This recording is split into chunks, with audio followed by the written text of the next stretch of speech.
Kung ating babalikan ang mga nagdaang pangyayari sa mundo ng boxing, sariwa pa rin sa alaala ng marami ang masaklap na pagkatalo ng Japanese knockout artist na si Jin Sasaki noong nakaraang taon. Sa mismong baluarte niya sa Japan, hinarap niya noon ang dating WBO welterweight champion na si Brian Norman Jr. At sa laban na iyon ay talagang pinatulog si Sasaki sa isang matinding knockout. Dahil sa tindi at linis ng suntok na nagpatumba sa kanya, ang knockout na iyon ay kinilala pa ng The Ring Magazine bilang Knockout of the Year noong 2025. Isang pagkatalong hindi agad makakalimutan ng mga fans at eksperto sa boxing.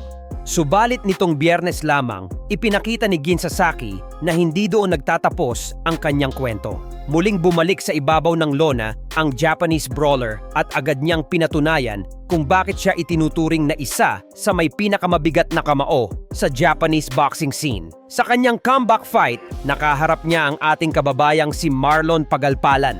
Sa unang tingin, agresibo at walang takot na pumasok sa bakbakan si Pagalpalan. Sunod-sunod ang kanyang kombinasyon at malinaw ang determinasyong ipakita na hindi siya basta-basta. Ngunit sa boxing, minsan isang suntok lang ang pagitan ng panalo at pagkatalo.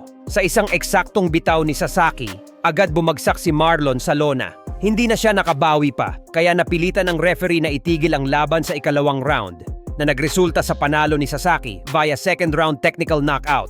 Dahil sa panalong ito, umangat ang record ni Jin Sasaki sa 20 wins na may 18 knockouts at 2 talo lamang, isang patunay na nananatili pa rin siyang mapanganib sa loob ng ring.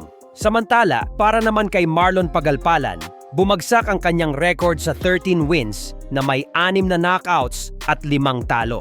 Isang masakit na karanasan ito para sa ating kababayan. Ngunit bahagi ng sport ang ganitong mga pagsubok na maaaring magsilbing aral at motivation para sa kanyang pagbabalik. Sa kabilang banda, naging matagumpay naman ang gabi para sa isa pang Pinoy fighter matapos idaos ang kauna-unahang boxing event ng Ymir Martial Promotion sa Zamboanga City.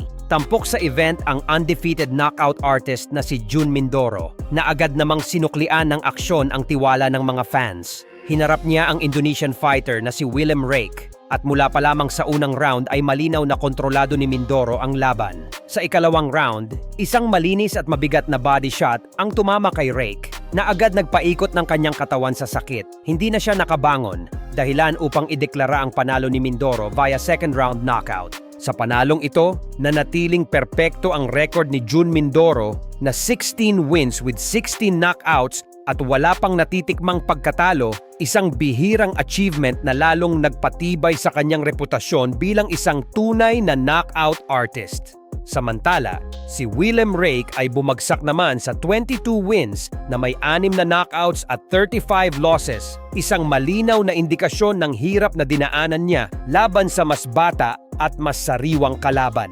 Samantala, hindi naman lahat ng balita ay positibo para sa mga fight fans. Isang hindi inaasahang masamang balita ang dumating kaugnay ng boxing event ng Ryan Garcia kontra Mario Barrios. Ang isa sanang inaabangang world title fight sa pagitan ng IBF Junior Welterweight Champion na si Richardson Hitchens at ng Mexican knockout artist na si Oscar Duarte ay hindi na matutuloy. Ayon sa ulat, nagkasakit umano ang kampeon ngayong araw mismo ng laban kahit pa matagumpay niyang nakuha ang tamang timbang sa weigh-in kahapon. Dahil dito, labis ang pagkadismaya hindi lamang ni Duarte, kundi pati na rin ng maraming fans. Lalo na ang mga Mexican supporters na mas inaabangan pa sana ang laban na ito kaysa sa mismong main event dahil umaasa silang makikita na sa wakas na maging ganap na world champion ang kanilang kababayan.